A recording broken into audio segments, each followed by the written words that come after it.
اب ان ظالموں نے 11:30 بجے دال کھائی اور پھر خدا کا شکر ادا کیا. کچھ طلبہ نے کہا نہیں احتجاج کرو اور الحمدللہ الذی اطعمنا وسقانا نہ پڑھا کرو، اس لیے کہ فرشتے اوپر سے کہیں گے کہ یہ اسی پر خوش ہے، چلو اسی پہ انکوٹر کھاؤ. فرشتے کہیں گے یہ اسی پر خوش ہے، اسی پہ انکوٹر کھاؤ، احتجاج کرو، کوئی ساتھی دعا نہ پڑے آج کے بعد. اب اس کے بعد ہو گیا 12 بجے کے بعد یہ 1 گھنٹہ پون گھنٹہ انہوں نے آرام کیا.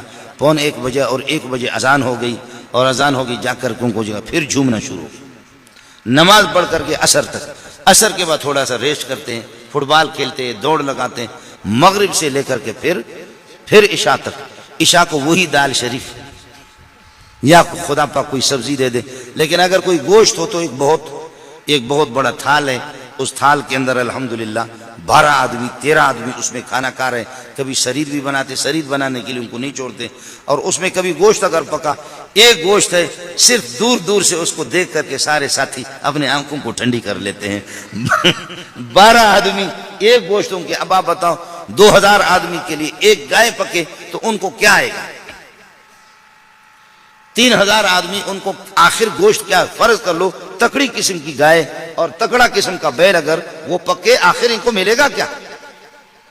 اس لیے کہ اس میں سے کچھ تو محتمم صاحب خود کھاتا ہے. محتمم صاحب اور اساتذہ حضرات. اور پھر یہ کہ وہ بورچی بھی وہاں 10-12 بورچی ہوتے ہیں تو وہ بھی ماشاءاللہ وہ چکا ایک بوٹی اٹھایا کہ ابھی تک صحیح نہیں پکایا. ہر ایک نے ایک بوٹی 10-12 بورچیوں نے لے لیا. پھر ان کے چمچے الگ ہوتے ہیں، استادوں کے چمچے الگ ہوتے ہیں. اب آپ بتاؤ طلبہ کے لیے کیا بچا؟ تو پورے تھال کے اندر ایک اگر بوٹی آ گئی نا تو دور دور سے دیکھتے ہیں کہ اے گوشت تجھے سلام ہو ہمارا. اب کس کی مقدر میں ایک ایک لقمہ ان کو ملے یا نہ ملے، اپنی آنکھوں کو ٹھنڈی کر لیتے ہیں اور اپنا دل ٹھنڈا کر لیتے ہیں. وہ بھی 2 دن کے بعد، 10 دن کے بعد، 8 دن کے بعد. یہ سلسلہ ان کا اسی طریقہ پر ہوتا ہے. ان کی محنت کو آپ دیکھیں. رات کو بھی، اب رات کو 11 بجے 10:30 بجے یہ لوگ سو گئے. اب بات جو ہے نا وہ سننے کی ہے. رات کو 10:30 بجے 11 بجے یہ سن، چونکہ 4 بجے سے 4:30 بجے سے اٹھے ہیں اور یہ جھومے ہیں.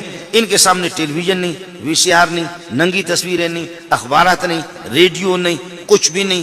یہ یہی جھومتے جھومتے انہوں نے سلیمانی چائے پی لی، پھر جھومنا شروع کیا.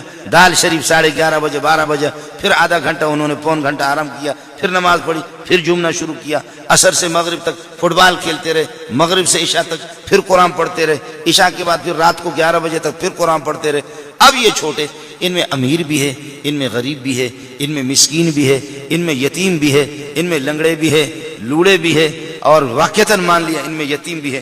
لیکن قسم کھا کے کہتا ہوں مدرسوں میں ایسے بھی ہے، ایسے طلبہ ہے جو تمہارے اس مفلوج پاکستان کو خرید بھی سکتے. یہ مان لیا امیر و غریب یتیم ہے، لیکن ایسے مالداروں کی اولاد بھی ہے. وہ بعد میں آپ سے عرض کروں گا کہ وہ کیوں. اب 11:30 بجے کے بعد یا 11 بجے جیسے سو گئے.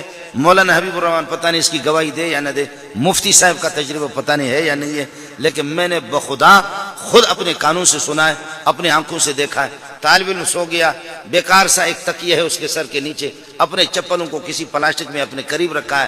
صبح اٹھوں مجھے 4:30 بجے اٹھائیں گے، کہاں تلاش کروں گا؟ شریر طالب علم کوئی کبھی اٹھ کر کے ایک کے چپل اٹھا کر کے لے جاتے ہیں، کہیں پھینک دیتے ہیں، تو کسی پلاسٹک میں یا کہیں اپنے چپل رکھا، کہیں اپنے تکیہ کے پاس بیکار سا تکیہ ہے، لحاف اپنے اوپر ڈالا. سبحان اللہ، ٹوپی اس کی وہاں پر گری ہوئی ہے، ٹوپی ادھر گر گئی اور قمیص کے بٹن کھلے ہوئی ہے. یہ ظالم سو گیا. سو کر کے اب ہو گیا، اللہ آپ کا بھلا کرے، تکیہ اس کے سر کے نیچے سے نکل گیا. اور اسی نیند کی حالت میں ہم لوگ بیٹھے ہوئے، ہماری محنت اتنی نہیں اساتذہ کی، گپ شپ لگا رہے ہیں. یہ طلبہ سو گئے. اس کے قریب اگر ہم بیٹھے ہوئے تو کچھ طلبہ، ظاہر انسان ہے، تھکتا ہے، 4:30 بجے سے رات کو اٹھا ہے، پورا دن پڑھتے رہے. اب رات کو 11 بجے سو گئے گہری نیند میں. اب جو بات ہے اس کو میں قسم اٹھا رہا ہوں، آپ مجھے کوئی فیس نہیں دیں گے. سبحان اللہ سبحان اللہ سبحان اللہ. اس نیند کی حالت میں کوئی سورہ کہف پڑھتا ہے، کوئی سورہ نور پڑھتا ہے.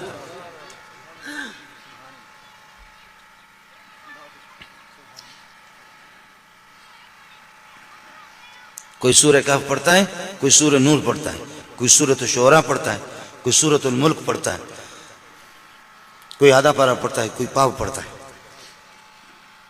جی ہاں، انہوں نے ریڈیو اور وہ ننگی تصویریں بہیا تصویریں بھی انہوں نے نہیں دیکھی. یہ چاہیں نہ چاہیں تو مان نہ مان میں تیرا مہمان, یہ چاہیں نہ چاہیں لیکن قاری حسن نے ان کا دائرہ تنگ کیا ہے.